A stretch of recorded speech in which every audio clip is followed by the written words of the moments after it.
Assalamualaikum warahmatullahi wabarakatuh. Mempelajari biografi Ali bin Abi Thalib memiliki banyak nilai dan manfaat yang meluas di dalam konteks sejarah, agama, dan kehidupan sehari-hari.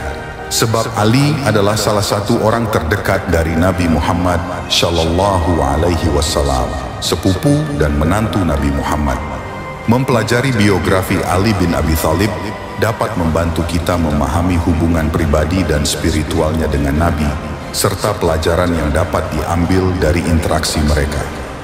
Ali bin Abi Thalib juga mengajarkan nilai-nilai seperti kejujuran, keberanian, kesetiaan, dan pengorbanan. Dari pengalaman hidupnya, kita dapat mengambil inspirasi dalam menghadapi tantangan, mengutamakan kebenaran, dan berperan sebagai individu yang bermanfaat bagi masyarakat. Tidak hanya itu, dengan mempelajari biografi Ali bin Abi Thalib juga dapat membantu kita sebagai Muslim untuk memahami lebih dalam tentang agama Islam, terutama dalam memahami berbagai pandangan teologis dan pemahaman tentang kepemimpinan dalam komunitas Muslim. Latar belakang keluarga Ali bin Abi Thalib. Mempelajari biografi Ali bin Abi Thalib tentu tidak lengkap jika tidak membahas latar belakang keluarganya, salah satu dari sahabat Nabi Muhammad Shallallahu Alaihi Wasallam tersebut. Dilansir dari laman Universitas Islam An-Nur Lampung, Ali bin Abi Thalib berasal dari keluarga Quraisy yang memiliki kedudukan terhormat. Ayahnya adalah Abu Thalib bin Abdul Muthalib, merupakan pemimpin dari suku Bani Hashim, yang juga merupakan saudara kandung dari Abdullah bin Abdul Muthalib, ayah dari Nabi Muhammad SAW. Ibu Ali adalah Fatimah binti Asad, seorang wanita soleha yang termasuk dalam keluarga Ahlul Bait. Ali memiliki 3 kakak laki-laki, yaitu Talib, Aqil, dan Ja'far, yang semuanya juga memiliki peran penting dalam perkembangan awal Islam. Ali menikah dengan Fatimah binti Muhammad, putri kesayangan Nabi Muhammad. Pernikahan ini dianggap sebagai salah satu ikatan yang kuat antara keluarga Nabi dan keluarga Ali. Dari pernikahan mereka, 5 anak lahir: Hasan, Hussein, Zainab, Ummu Kulsum, dan Muhsin. Sayangnya, Muhsin meninggal saat masih bayi. Ali juga melakukan pernikahan dengan beberapa wanita setelah wafatnya Fatimah. Dari pernikahan-pernikahan tersebut, Ali memiliki lebih banyak anak lagi, termasuk Muhammad Al-Abbas, Abdullah, Abu Bakar, Utsman, Umar, Ubaidillah, dan Muhammad Al-Ashqar. Kehidupan keluarga Ali bin Abi Thalib mencerminkan hubungan dekat mereka dengan Nabi Muhammad, serta peran penting mereka dalam perkembangan awal Islam. Mereka memiliki tempat yang signifikan dalam sejarah, dan kisah-kisah mereka memberikan wawasan tentang nilai-nilai keberanian, kesetiaan, dan spiritualitas dalam kerangka kehidupan keluarga dan masyarakat Muslim. Sebelum lanjut pembahasannya, bantu support channel Umat Muslim dengan like, subscribe, dan tulis pendapat kalian di kolom komentar, karena pembahasan kali ini sangat banyak pembelajarannya. Bismillah, mari kita mulai pembahasannya.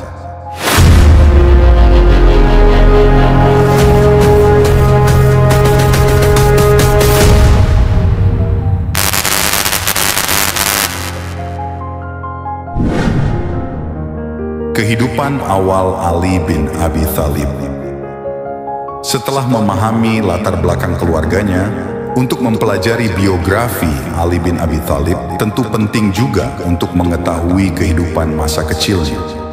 Ali lahir di Ka'bah pada hari Jumat tanggal 13 Rajab tahun 21 sebelum hijrah, atau sekitar tahun 599 Masehi.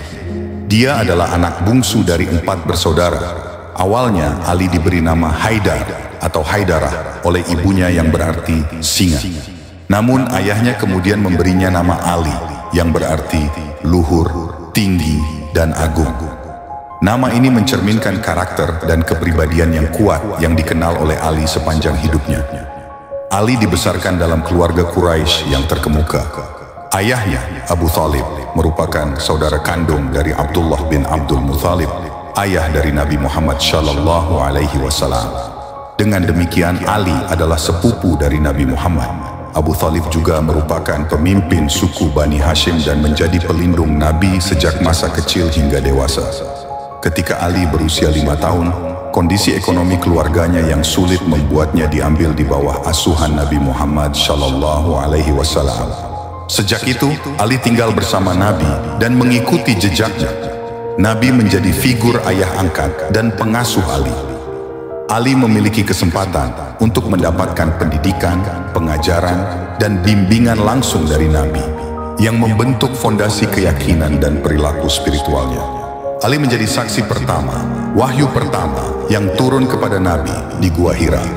Ini menunjukkan posisi pentingnya dalam mendukung perjalanan spiritual dan misi Nabi. Ali juga termasuk di antara pemeluk Islam pertama dan menjadi salah satu yang termuda mengikuti ajaran Islam pada usia 10 tahun. Keterlibatannya dalam awal Islam membuktikan komitmen dan ketabahan yang luar biasa. Masa kecil Ali bin Abi Thalib mencerminkan fondasi kuat dalam keluarga, hubungan dekat dengan Nabi Muhammad, serta peran pentingnya dalam awal perjalanan Islam. Pengalaman masa kecil ini memberikan sumbangan besar dalam membentuk kepribadian, keyakinan, dan kontribusi yang akan datang dari Ali dalam sejarah Islam. Peran Ali bin Abi Thalib dalam penyebaran dan perkembangan agama Islam. Biografi Ali bin Abi Thalib juga menjelaskan bagaimana perannya dalam penyebaran dan perkembangan agama Islam. Ali bin Abi Thalib memiliki peran yang sangat signifikan dalam menyebarkan dan mempertahankan ajaran Islam. Berikut peran Ali bin Abi Thalib dalam penyebaran dan perkembangan agama Islam. Ke-1, dakwah dan penyiaran ajaran Islam. Sejak awal, Ali berperan penting dalam mendukung dakwah dan menyampaikan ajaran Islam. Dia membantu Nabi Muhammad dalam menyebarkan pesan Islam kepada orang Quraisy, baik secara diam-diam maupun terang-terangan. Keberanian dan komitmennya dalam menyampaikan pesan Allah Subhanahu wa Ta'ala membantu membangun basis pengikut awal Islam. Kedua, hijrah ke Madinah. Ali juga ikut serta dalam hijrah ke Madinah bersama Nabi dan keluarganya. Langkah ini menunjukkan kesetiaannya terhadap Islam dan Nabi, serta keinginan untuk mendukung perkembangan Islam di kota baru ini. Ketiga, keterlibatan dalam peperangan. Ali adalah pejuang yang berani dan tangguh di medan perang. Dia terlibat dalam banyak peperangan penting yang dihadapi oleh kaum muslimin melawan musuh-musuh Islam. Keberaniannya dalam medan perang membuatnya menjadi sosok yang dihormati dan ditakuti oleh musuh-musuh Islam. Berikut adalah momen-momen khusus dalam peperangan. Perang Uhud, Ali berperan dalam melindungi Nabi Muhammad dari serangan musuh dan menjadi perisai bagi beliau di tengah pertempuran di Perang Uhud, Perang Khandaq Ahzab. Ali membunuh pejuang Quraisy bernama Amr bin Abdul Wud yang merupakan pejuang paling gagah di pihak musuh dalam Perang Khandaq. Perang Khaybar. Ali memainkan peran penting dalam membuka pintu benteng Khaybar dengan kekuatannya yang menghasilkan kemenangan bagi kaum muslimin. Perang Yamamah. Ali menjadi panglima pasukan muslimin dalam perang melawan Musailamah Al-Kadzab di Yamamah, menunjukkan kepemimpinannya dalam pertempuran. Pedang Zulfikar. Ali terkenal dengan pedang Zulfikar yang menjadi ciri khasnya. Pedang ini menggambarkan keberanian dan ketangguhannya di medan perang. Keempat, pemegang panji-panji Rasulullah. Ali memiliki peran istimewa dalam beberapa peperangan dengan memegang panji-panji Rasulullah sendiri. Ini menunjukkan kepercayaan Nabi terhadap keberanian dan dedikasi Ali dalam memimpin pasukan muslimin dalam pertempuran. Kelima, perjuangan melawan Musailamah Al-Kadzab. Keberanian Ali dalam memimpin pasukan muslimin dalam pertempuran melawan Musailamah Al-Kadzab menunjukkan dedikasinya untuk mempertahankan ajaran Islam dari ancaman dan penyesatan.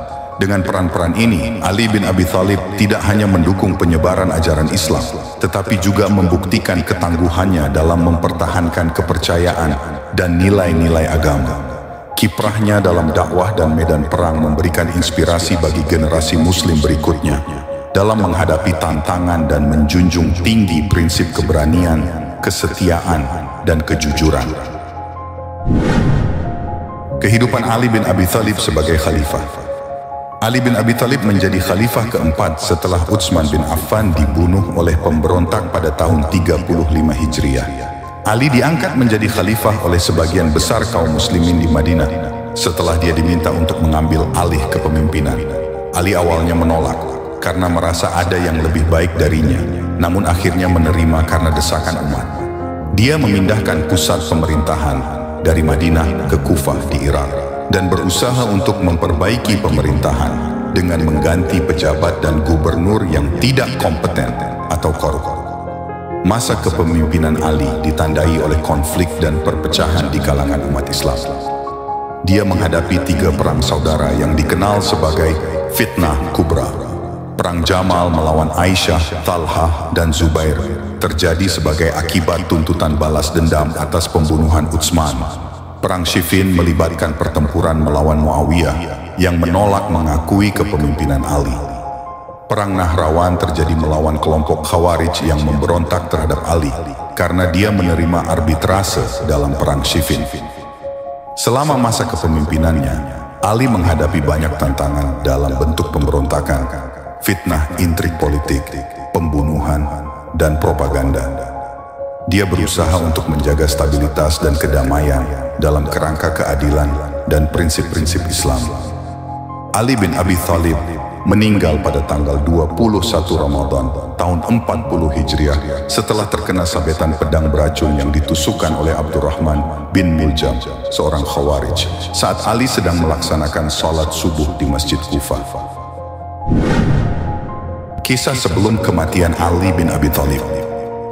Pada suatu hari Nabi Muhammad SAW berkata kepada Ali bin Abi Thalib, "Wahai Ali, barang siapa mencintaimu, sesungguhnya ia telah mencintaiku. Barang siapa yang membencimu, sesungguhnya ia membenciku. Wahai Ali, sesungguhnya aku melihatmu tidak akan mati hingga jenggot ini dicelup dengan darah." Maka Ali radhiyallahu anhu pun mengetahui bahwa dirinya akan mati terbunuh. Pada suatu hari, Nabi Muhammad SAW berkata kepadanya, "Wahai Ali, sesudahku nanti engkau akan ditimpa kepayahan yang amat sangat." Ia lantas bertanya, "Wahai Rasulullah, apakah agamaku akan selamat?" Nabi Muhammad SAW menjawab, "Ya, agamamu akan selamat." Ia berkata lagi, "Kalau begitu, aku tak peduli." Pada suatu hari, Nabi Muhammad SAW bertanya kepadanya, "Wahai Ali, tahukah kamu siapa orang yang paling celaka?" Ia berujar, "Wahai Rasulullah, orang yang paling celaka adalah orang yang menyembelih unta syalih." Nabi Muhammad SAW kemudian berkata, "Itu adalah orang-orang terdahulu. Tahukah kamu siapa orang paling celaka dari orang-orang yang hidup saat ini?" Ali radhiyallahu anhu menjawab, "Allah subhanahu wa ta'ala dan Rasulnya yang lebih mengetahui." Beliau Rasulullah Shallallahu Alaihi Wasallam bersabda, "Ia adalah orang yang membunuhmu." Benar, masa kekhalifahan Ali radhiyallahu anhu memang sangat berat. Hal itu karena pembangkangan penduduk Syam dan Irak, juga karena fitnah-fitnah yang banyak terjadi pada masa kekhalifahannya. Setiap hari musibah semakin berat, krisis membelitnya, dan ia merasakan ajalnya semakin dekat. Ia berkata, "Kencangkanlah ikat pinggangmu untuk menjemput kematian. Sesungguhnya kematian akan mendatangimu. Janganlah engkau berkeluh kesah dari kematian."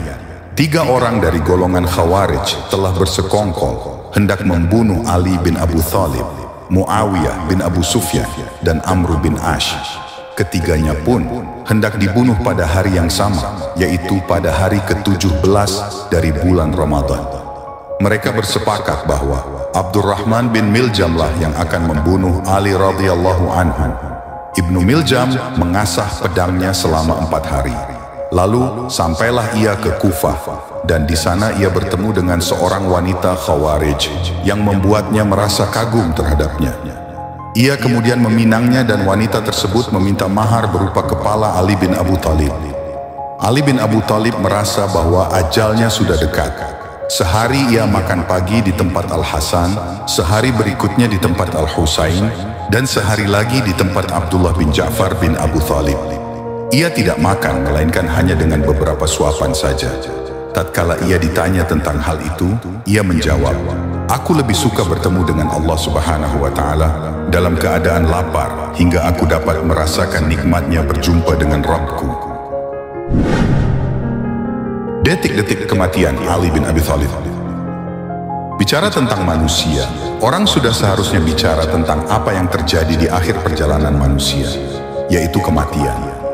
Dan soal kematian, fragmen kesyahidan Amirul Mukminin Imam Ali bin Abi Thalib merupakan manifestasi keimanan, kecintaan, akhlak yang agung, kemuliaan, kerinduan membara pada Sang Khalik.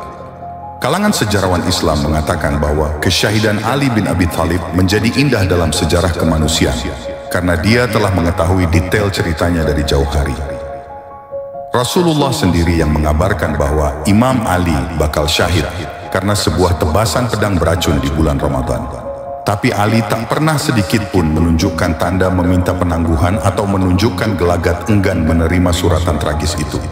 Padahal, sekiranya mau, dia bisa mengubah cerita akhir hidupnya. Ali pernah menahan terbenamnya matahari dengan sebaris doa. Orang pun tahu kalau Rasulullah akan mengorbankan apa saja, termasuk nyawanya, sekiranya Ali bin Abi Thalib yang meminta. Antara Rasulullah dan Ali ada ikatan kuat yang tak terpisahkan, bahkan oleh kematian. Ali pernah berkata, Nabi membesarkan aku dengan suapannya sendiri. Aku pun selalu menyertai beliau kemanapun beliau pergi, seperti anak unta yang mengikuti induknya. Tiap hari aku dapatkan suatu hal baru dari akhlak beliau yang mulia. Aku menerimanya serta langsung mengikutinya, sebagai kewajiban yang diperintahkan. Rasulullah sendiri pernah bersabda, Ali tak pernah ragu dalam melaksanakan perintahku dan selalu menantiku dalam segala sesuatu. Kata Rasulullah, jika kalian ingin melihat keluasan ilmu Adam, kesalehan Nuh, kesetiaan Ibrahim, keterpesonaan Musa saat menyaksikan Allah Subhanahu wa Ta'ala, pelayanan dan wara Isa, maka lihatlah pada wajah Ali. Ali yang sangat disayangi Rasulullah itu dihadapkan dengan bayang-bayang kematian saat usianya masuk 63 tahun. Tapi Ali bukan sembarang lelaki. Dia menyambut kematiannya seperti pengantin yang menanti hari pernikahan. Inilah kisah kerinduan, kesyahduan, penantian kekasih demi menjumpai sang tambatan hati, Allah Subhanahu wa Ta'ala. Pada bulan Ramadan tahun 40 Hijriah itu, setiap hari Ali mendatangi anaknya untuk berbuka dan sahur bersama. Terkadang beliau mampir di rumah Imam Hasan, kemudian besoknya mendatangi Imam Husain, di hari ketiga mendatangi putrinya Zainab, dan di hari keempat berbuka dan bersahur di rumah putrinya Ummu Kalsum. Hari itu adalah Jumat yang cerah, tanggal 19 Ramadan tahun 40 Hijriah. Di rumah Ummu Kalsum di Kufah, di wilayah yang sekarang disebut sebagai Irak, Ali seperti merangkum sejarah dan perjuangan pahit getir para nabi sejak Adam hingga Ibrahim di tanah Babilonia. Pada malam 19 itu, Ummu Kalsum mendapat giliran berbuka bersama ayah tercintanya. Dia menyuguhkan menu berbuka dalam 2 nampan. Satu berisi roti kering dan lainnya berisi susu masak. Ali menegurnya, bukankah kau sudah tahu bahwa aku selalu mengikuti putra pamanku Rasulullah yang tidak pernah makan sajian dalam 2 nampan sepanjang hidupnya? Maka mohon angkatlah salah satunya. Barang siapa yang makan dan minumnya enak di dunia ini, maka perhitungannya akan lama kelak di hadapan Allah Subhanahu wa Ta'ala. Ummu Kulsum menuturkan bahwa malam itu Ali makan sangat sedikit dari roti kering yang kusuguhkan dan memperbanyak ucapan hamdalah dalam tiap suapnya. Selesai makan sedikit, Ali segera bangkit untuk melaksanakan sholat yang lama. Ali terus dalam keadaan ruku, sujud, bermunajat, berdoa yang khusyuk dan sering-sering keluar rumah untuk melihat langit. Sekali di antaranya dia berujar, ya inilah malam yang dijanjikan kekasihku Rasulullah. Di malam itu Ali sempat tertidur sejenak dan terbangun cepat. Ummu Kalsum putri bungsu Fatimah Az-Zahra alaihassalam itu lantas menuturkan apa yang terjadi di detik-detik wajib paling mempesona dari kehidupan ksatria langit, kekasih Allah Subhanahu wa Ta'ala dan Rasulullah ini sebagai berikut. Ummu Kalsum, aku melihat ayahku salat hingga tengah malam. Di serangkaian salatnya, beliau sebentar-sebentar keluar rumah, menengok sejenak ke langit, dan kembali lagi untuk salat. Tangisannya lebih panjang dari biasanya, rukuknya lebih lama, sujudnya lebih lama, lantunan munajatnya pun lebih syahdu dari hari-hari biasanya. Ali bin Abi Thalib tenggelam dalam ibadah hingga menjelang subuh. Di sela-selanya, dia beberapa kali seperti berbicara pada dirinya sendiri. Sepertinya inilah malam yang dijanjikan kekasihku Rasulullah. Ya Allah, Engkau tak pernah berbohong dan aku pun tidak akan mengkhianatimu. Inilah malam kematian yang Kau janjikan padaku. La ilaha illallah. Hukum sebab akibat senantiasa terjadi. Sebentar lagi ketetapan Allah akan diputuskan. Ummu Kalsum hanya bisa berurai air mata. Kakeknya Rasulullah Shallallahu Alaihi Wasallam pernah mengatakan bahwa Ali akan syahid dibunuh saudara pembunuh onta suci Nabi Saleh pada Jumat terakhir bulan Ramadan. Ali dan semua keluarga dekat Nabi tahu persis siapa orangnya, Abdurrahman ibnu Muljam. Nama Ibnu Muljam sebenarnya sudah lama dikenal oleh keluarga Nabi. Suatu kali Kumail bin Ziyad, sahabat dekat dan penyimpan rahasia Ali bin Abi Thalib, pernah menemani beliau menelusuri lorong-lorong Kufah di malam hari. Di tengah-tengah perjalanan, terdengar suara ayat Al-Quran dari masjid. Kumail berkata, "Ya Amirul Mukminin," alangkah merdunya suara itu. Ali bin Abi Thalib menimpali, "Ya Kumail, itulah suara orang yang akan menebas pedangnya ke kepalaku di saat aku sedang salat subuh." Ali sadar tak ada hukum yang bisa dilakukan untuk kejahatan yang belum dikerjakan. Dia juga tahu kematian adalah sesuatu yang menyeramkan, tapi perhatian pada Tuhan akan melenyapkan semua ketakutan apapun di alam ini. Malam itu, dalam perjalanan menuju Masjid Kufah, Ali beberapa kali menengok ke langit. Di Masjid Kufah, dia mendapati Ibnu Muljam tidur telungkup. Dia pun menasihatinya, "Innas salata tanha 'anil fahsyai wal munkar." Sesungguhnya salat mencegah perbuatan fasik dan mungkar. Yang disapa dan dinasehati membantu, tak kunjung beranjak. Lalu Ali berkata lirih, "Kau sepertinya bertekad mengerjakan sesuatu yaigi sangat berbahaya, sangat mengerikan. Kalau aku mau, akan kuceritakan padamu apa yang ada di balik bajumu itu." Ali bin Abi Thalib tahu di balik baju Ibnu Muljam, semoga Allah Subhanahu wa Ta'ala mengutuknya, tersimpan pedang beracun. Tapi dia tak mempedulikannya untuk sebuah alasan yang belum pernah didengar dunia. Setelah azan subuh tanggal 19 Ramadan berkumandang, Amirul Mukminin Ali bin Abi Thalib kembali keluar masjid dan menengok ke fajar yang menyingsing. Kemudian dengan suara parau, beliau mengucapkan selamat berpisah kepada fajar. "Wahai fajar, sepanjang hayat Ali, pernahkah engkau muncul dan mendapatkannya tertidur?"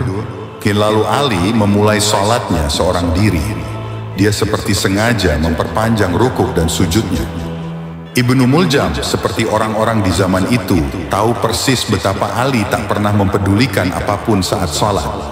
Dia kemudian datang mendekat dan dari depan dia mulai mengayunkan pedang dan ditebaskannya ke kepala Ali. Tepat saat Ali ingin bangun dari sujud pertamanya, darah lalu mengucur deras. Dahi Ali koyak, janggutnya meneteskan darah, tapi tak ada erangan dari mulut Ali. Justru pujian pada Allah Subhanahu wa Ta'ala. Bismillah wa billah wa ala millati Rasulillah. Dengan suara melengking, Ali kemudian berteriak, "Fuztu wa rabbil Ka'bah." Demi Tuhan Ka'bah, sungguh aku telah berjaya. Seiring dengan suara Ali, seluruh penduduk Kufah mendengar gelegar suara keras Jibril yang mengabarkan berita duka itu. Hingga semua warga berhamburan keluar rumah untuk menuju Masjid Jami Kufah. Ummu Kalsum yang mendengar suara itu dari rumah sontak menjerit lirih, "Wah Abata, wah Alia," yang artinya, "Oh ayahku, oh Aliku." Yang pertama datang menyaksikan Ali bercucuran darah adalah putra sulungnya, Hasan.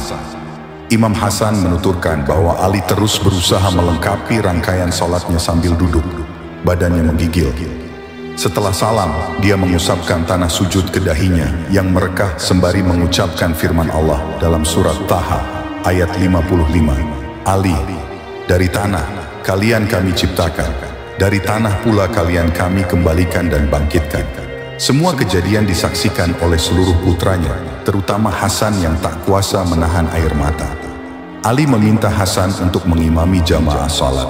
Beliau mengikuti dari belakang dengan gerakan isyarat sambil terus membersihkan cucuran darah dari kening sucinya.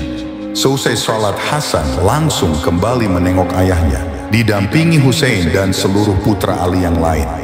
Hasan berkata, "Duhai ayahku, tak kuasa aku melihatmu begini. Sungguh ini sangat menghancurkan hatiku. Berat sekali bagiku melihatmu seperti ini." Ali membuka matanya lalu berkata, "Anakku Hasan, jangan bersedih. Sebentar lagi aku tidak akan merasakan kegetiran apapun. Lihatlah itu. Kakekmu Muhammad Al-Mustafa, nenekmu Khadijah Al-Kubra, ibumu Fathimah Az-Zahra, dan para bidadari berjejer-jejer menyambut kedatangan ayahmu.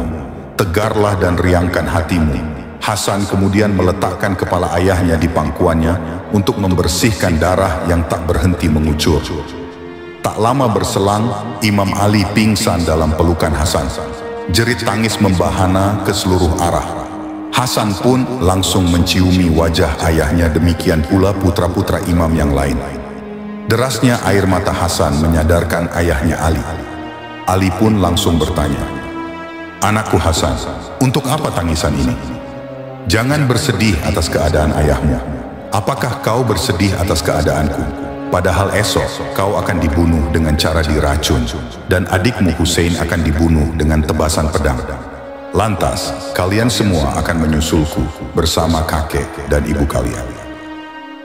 Setelah kekacauan terjadi, salah seorang di antara khalayak belakangan masuk membawa Ibnu Muljam. Orang curiga dia lari menjauh dari masjid dengan pedang berlumur darah, sementara seluruh penduduk justru menuju masjid. Ya, kematian telah mendekati Ali, luka di dahinya begitu dalam. Tapi musibah itu tak merusak karakter keadilan yang larut dalam darah dan dagingnya. Dia melarang orang membalas pada Ibnu Muljam. Ali berkata, "Aku tahu engkau akan membunuhku, pasti. Tapi sesungguhnya aku masih berharap pada Allah adanya perubahan pada diri dan nasibmu." Ibnu Muljam tak kuasa mendengar kalimat setinggi itu. Dia menangis. Ibnu Muljam, "Ya Amirul Mukminin, afa anta tunqidhu man finnar?" Apakah engkau bisa menolong orang yang sudah masuk neraka? Ali menjawab dengan memerintahkan anak-anaknya mencari susu. Dia kehausan dan meminta mereka mempersilahkan Ibnu Muljam meminumnya lebih dahulu, sedangkan imam meminum sisanya. Inilah minuman susu terakhirnya. "Wahai putra-putra Abdul Muthalib, sesungguhnya aku tidak ingin melihat kalian menumpahkan darah kaum muslimin sambil berteriak, 'Amirul Mukminin telah dibunuh.' Ingatlah, jangan membunuh dengan alasan kematianku, kecuali atas pembunuhku. Tunggulah hingga aku mati oleh pukulannya ini. Kemudian pukullah dia dengan satu pukulan dan jangan rusakkan anggota-anggota badannya, karena aku telah mendengar Rasulullah Shallallahu Alaihi Wasallam berkata, jauhkan memotong-motong anggota badan sekalipun terhadap anjing gila." Ali bin Abi Thalib lahir di Ka'bah yang suci, dan pada bulan yang suci, di mihrab yang suci, dan dalam keadaan bersuci pula dia menyambut kematian. Kufah berduka, rumah-rumah keluarga Nabi gelap selama beberapa malam. Inna lillahi wa inna ilaihi rajiun. Pada malam 21 itu keluarga Nabi mengenakan busana hitam karena dalam duka yang mendalam. Para malaikat dan segenap kekasih Allah Subhanahu wa Ta'ala meleleh dalam pilu yang menyayat. Malam itu begitu panjang dan melelahkan. Waktu seolah membeku dalam kebisuan, menolak untuk menerima takdir perpisahan. Pedang kesesatan dan kebodohan menyempurnakan kegelapan malam itu dengan sebilah kenistaan yang bercampur kebencian. Sementara di sudut lain dari bumi, gerombolan orang pandir, pengkhianat kemanusiaan, penyulut api neraka yang paling mengerikan, pembenci keluarga Nabi sedang berpesta pora. Saat racun kian merasuki sekujur tubuh Ali bin Abi Thalib, kerinduannya pada Allah dan Rasul kian berkobar-kobar. Dia terlihat begitu pasrah, teduh, berparas pucat pasi, menerima nasib dalam kegairahan yang seutuhnya. Ali menyambut perpisahan dengan dunia dalam rindu bercampur sedih, pilu bercampur riang, perasaan yang mengayun di antara perpisahan yang menyesakkan dan perjumpaan yang melegakan setelah perjalanan berliku yang menahun. Manusia dan jin, binatang-binatang, burung-burung di angkasa, ikut merasakan kesedihan berpisah dengan Ali bin Abi Thalib yang senantiasa menjadi sumber kasih bagi mereka. Jibril berteriak keras memecah keheningan malam itu. Oh, sungguh salah satu tiang petunjuk Allah Subhanahu wa Ta'ala telah roboh. Satu lagi seorang pemberi peringatan yang suci pergi dari dunia yang fana ini. Diriwayatkan bahwa suatu kali ketika Rasulullah sedang berbicara tentang bulan Sya'ban, yang dilanjutkan dengan penjelasan tentang keunggulan bulan Ramadan dan ketinggian nilai ibadah di dalamnya. Kemudian Ali berdiri di hadapannya dan bertanya, "Ya Rasulullah, apakah amalan paling baik di bulan Ramadan?" Rasul menjawab, "Wahai Abul Hasan, sebaik-baik amal di bulan ini ialah berpantang dari hal-hal yang diharamkan Allah Subhanahu wa Ta'ala." Tiba-tiba Rasul menangis. Amirul Mukminin bertanya lagi, "Apakah yang membuatmu menangis, ya Rasulullah?" Baginda Nabi menjawab, "Aku menangis karena apa yang akan menimpamu di bulan itu. Sekarang aku seakan-akan menyaksikanmu menunaikan salat untuk Tuhanmu, manakala orang paling sial dari masa lalu dan masa kini, adik dari pembunuh onta Nabi Saleh, memedang dahimu hingga janggutmu memerah berlumuran darah." Lalu Amirul Mukminin bertanya, "Ya Rasulullah, apakah saat itu aku dalam keadaan selamat dalam urusan agamaku?" Rasulullah menjawab, "Tentu saat itu engkau berhasil dalam urusan agamamu." Lantas Rasulullah melanjutkan, "Hai Ali, barang siapa yang membunuhmu, berarti dia telah membunuhku. Dan barang siapa yang membencimu, berarti dia telah membenciku. Dan barang siapa yang mencacimu, berarti dia telah mencaciku, karena engkau adalah bagian dari diriku, ruhmu dari ruhku, dan tanah penciptaanmu dari tanah penciptaanku. Hai Ali, engkau adalah wasyiku, ayah dari keturunanku, suami dari putriku dan khalifahku. Demi zat yang mengutusku sebagai nabi dan menjadikanku sebaik-baiknya makhluk, engkau adalah hujjah Allah bagi segenap makhluknya." Di hari-hari menjelang wafatnya, Imam Ali sering memberi kabar kematiannya kepada khalayak dengan bahasa isyarat yang mudah dimengerti. Dia juga sempat berdoa meminta kepada Allah dengan membuka tudung kepalanya sambil berujar, "Ya Allah, aku telah jenuh dengan mereka dan mereka pun sudah jenuh padaku. Aku telah bosan dengan mereka dan mereka pun sudah bosan denganku. Tidakkah sebaiknya ada perpisahan?" Dikabarkan pula bahwa pada bulan Ramadan itu, Imam Ali melihat tanda paling jelas dari dekatnya jemputan ajal ketika bermimpi melihat Rasulullah sedang membersihkan tanah dari wajah Imam Ali dan bertutur, "Hai Ali, tiada lagi bebanmu. Kau telah menunaikan semua kewajiban. Muhammad ibnu Abu Bakar, aku menginap di rumah ayahku pada malam 21. Racun telah menjalar sampai ke ujung-ujung kakinya. Wajahnya semakin pucat, pandangan matanya nyaris tertutup. Kami kemudian membaringkannya di ranjang.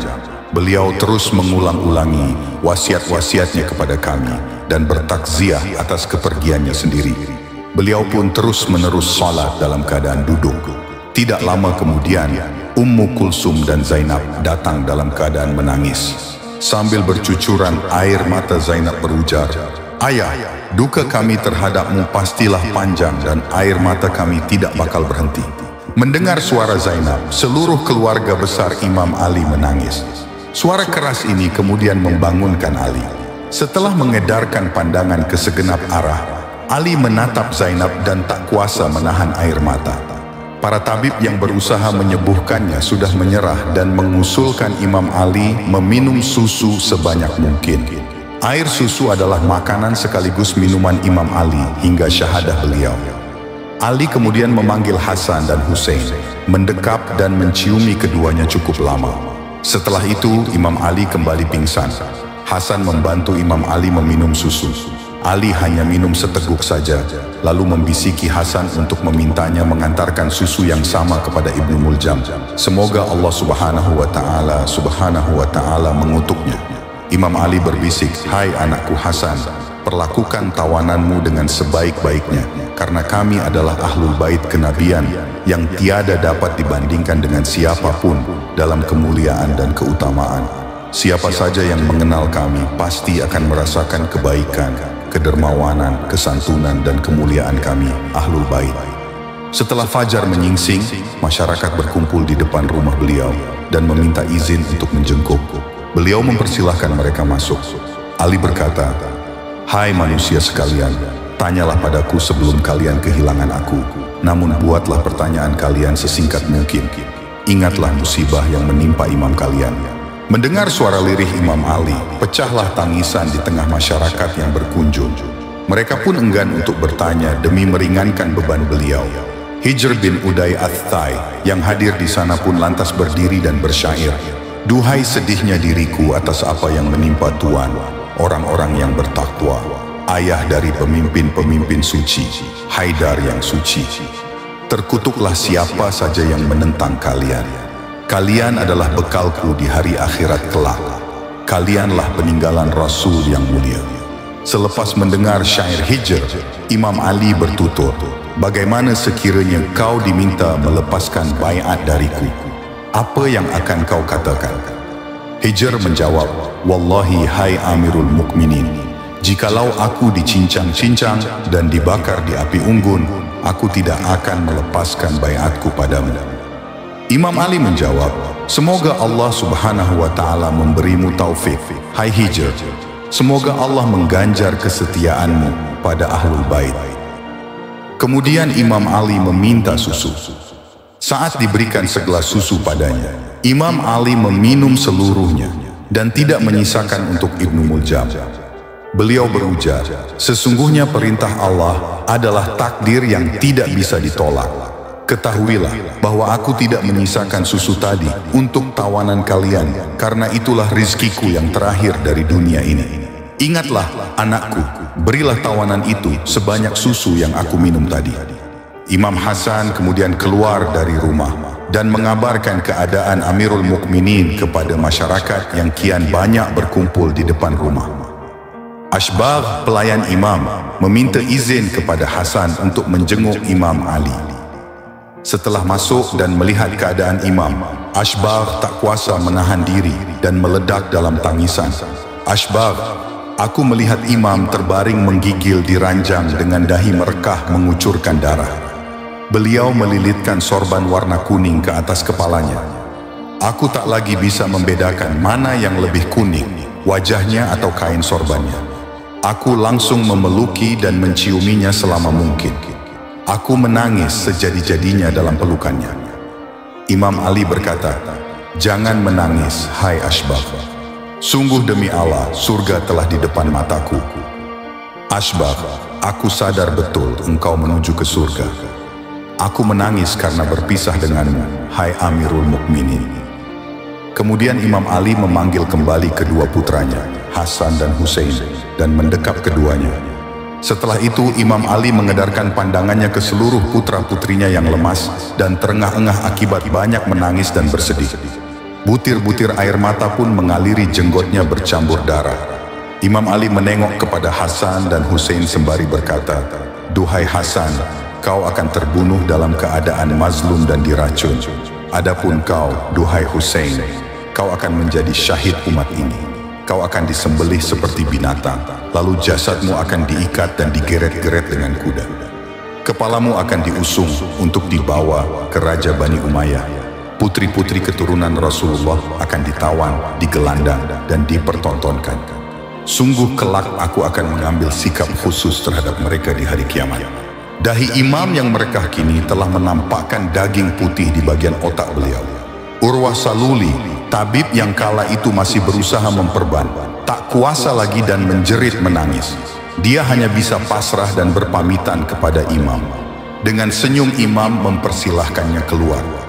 Zainab maju ke depan dengan tubuh lunglai dan bertanya kepada kakaknya, "Imam Hasan, bagaimana ini kak? Apa kata tabib tentang luka ayahanda dan tambatan hatiku? Aku belum siap ditinggalnya kak." Hasan berusaha menenangkan Zainab yang sangat peka malam itu dengan memeluknya erat-erat. Muhammad ibn Abu Bakar al-Hanafiyah melanjutkan, "Setelah malam mulai gelap, Imam Ali meminta seluruh anak dan kerabat Ahlul Bait untuk berkumpul di sekitarnya. Beliau berkata, Allah Subhanahu wa Ta'ala adalah penjaga kalian setelah kepergianku. Dia adalah gantungan dan sandaranku. Sekujur tubuh Imam Ali sudah membiru kemerahan. Beliau sudah tidak mau lagi makan dan minum apapun. Bibirnya terus berzikir, bertasbih, bertahmid, bertahlil sebagai tanda bahwa dia masih di bumi. Imam Ali lalu memanggil putra-putrinya satu persatu dengan nama mereka masing-masing dan berpamitan. Hasan bertanya kepada Imam Ali, "Apa yang membuat ayah berbuat seperti ini?" Imam Ali menjawab, "Putraku, aku telah bermimpi bertemu Rasulullah satu malam sebelum kejadian ini. Aku telah mengeluhkan seluruh derita yang harus kutangguh akibat perilaku umat ini kepadaku. Rasulullah memintaku berdoa, kemudian aku berdoa, ya Allah, berikan pada mereka sebagai ganti dariku pemimpin yang lebih buruk dan gantikan bagiku umat yang lebih baik dari mereka." Rasulullah menjawab, "Allah Subhanahu wa Ta'ala telah mengijabah doamu. Allah akan memindahkanmu ke tempat kami setelah 3 malam. Dan malam ini adalah malam ketiga setelah mimpi tersebut." Imam melanjutkan, "Aku wasiatkan kepada kalian berdua untuk terus berbuat kebajikan. Kalian adalah dariku dan aku dari kalian." Lalu Imam Ali menengok kepada anak-anaknya yang dari ibu selain Sayyidah Fatimah dan berwasiat kepada mereka untuk senantiasa patuh kepada 2 putra Fatimah, yakni Hasan dan Husain. Imam berkata, "Ahsanallahu lakumul azab. Aku akan meninggalkan kalian malam ini untuk berjumpa dengan kekasihku Muhammad sallallahu alaihi wasallam sebagaimana yang telah beliau janjikan padaku. Jika aku telah wafat, mandikan, balsemi, lalu balutlah aku dengan kain kafan sisa dari kakek kalian Rasulullah yang dibawa oleh Jibril. Kemudian baringkanlah aku di ranjang dan semayamkanlah aku di dalam kuburan yang telah tergali di samping ranjangku. Wahai Abu Muhammad, syalatilah aku dan bertakbirlah 7 kali. Tidak boleh selainku disyalati dengan takbir 7 kali, kecuali seorang pemimpin yang akan muncul di akhir zaman yang bernama Al-Qaim Al-Mahdi dari keturunan adikmu Husain. Aku wasiatkan kepadamu, hai Hasan, apa yang Rasulullah perintahkan kepadaku untuk menyerahkan seluruh catatanku dan pedangku kepadamu. Kemudian beliau mewasiatkan kau untuk menyerahkannya setelah ajal menjemputmu kepada adikmu Husain." Lalu Imam Ali memandang Husain dan memerintahkannya untuk menyerahkannya kepada putranya Ali bin Husain. Kemudian Imam Ali memandang Ali bin Husain dan memerintahkannya untuk menyerahkannya kepada anaknya Muhammad bin Ali dan sampaikan salam Rasulullah dan aku kepadanya. Kemudian Imam Ali memandang kembali kepada Hasan dan berkata, "Hasan anakku, kaulah ahli warisku dan wali setelahku. Kalau kau mau, kau dapat memaafkan orang yang membunuhku. Kalau tidak, maka pukullah dia sekali saja sebagaimana dia memukulku." Lalu Imam Ali meminta Hasan menuliskan wasiat yang panjang berisi tentang keimanan, ketakwaan, dan perilaku yang bajik di jalan Allah Subhanahu wa Ta'ala. Setelah itu Imam Ali memanggil Zainab dan berkata, "Hai Zainab, aku mendengar Rasulullah bersabda bahwa seorang mukmin yang tiba ajalnya akan berkeringat dahinya dengan butir-butir putih yang menyala bagaikan mutiara." Mendengar ucapan itu dan menyaksikan butir-butir mutiara yang bergemerlam di dahi ayahnya, Zainab terdiam tenang dan tidak lagi menangis. Zainab melangkah ke depan dan menjatuhkan tubuhnya ke pelukan ayahnya sembari berkata, "Ayah, Ummu Aiman pernah menceritakan padaku tragedi Karbala, dan aku ingin mendengarnya langsung darimu." Imam Ali menjawab, "Anakku, ceritanya sebagaimana yang sudah disampaikan oleh Ummu Aiman. Seakan-akan aku bersamamu dan wanita-wanita Ahlul Bait yang menderita kehausan menjadi tawanan-tawanan yang dipermalukan. Kalian akan merasakan kekhawatiran diperolok-olok oleh masyarakat. Maka bersabarlah, bersabarlah." Lalu Imam Ali menatap kedua putranya, Hasan dan Husain, dan bertutur, "Seolah-olah aku melihat kalian setelah ini akan dikepung dari fitnah yang datang dari sana dan sini. Maka bersabarlah, tabahkanlah diri hingga Allah Subhanahu wa Ta'ala memutuskan urusan." Imam Ali melihat sekelilingnya dan bertutur, Aku kini melihat kakek kalian, Rasulullah bersama nenek dan ibu. Kalian memanggil-manggil dan memintaku bergegas datang kepada mereka. Imam Ali kembali mengedarkan pandangannya ke seluruh ahlul bait dan menatap satu persatu dan berkata, Astaudi'ukumullah jami'an. Aku memohon pamit kepada kalian semua. Semoga Allah Subhanahu wa Ta'ala menjaga kalian semua. Beliau lalu memejamkan matanya perlahan-lahan, memanjangkan kedua tangannya, dan meluruskan kedua kakinya. Dan dengan suara syahdu mengucapkan, Ashhadu an la ilaha illallah wahdahu la syarikalah, wa ashhadu anna Muhammadan abduhu wa rasuluh. Demikianlah. Nafasnya terhenti dan ruhnya melesat menembus angkasa menuju tingkat wujud tertinggi, kehadirat Zat Kudus Ilahi, bersatu dengan kekasih mutlak yang maha sempurna dalam keadaan syahid, suci, bersih, penuh cahaya. Inna lillahi wa inna ilaihi raji'un. Ya, demikian kisah Imam Ali bin Abi Thalib yang begitu indah di akhir hayatnya. Semoga kisah ini sangat bermanfaat, menginspirasi dan meningkatkan imam kita kepada Allah Subhanahu wa Ta'ala dan Rasulnya. Jangan lupa untuk bantu support channel umat muslim dengan like, subscribe dan tulis pendapat kalian di kolom komentar tentang kisah ini. Akhir kata, wassalamualaikum warahmatullahi wabarakatuh.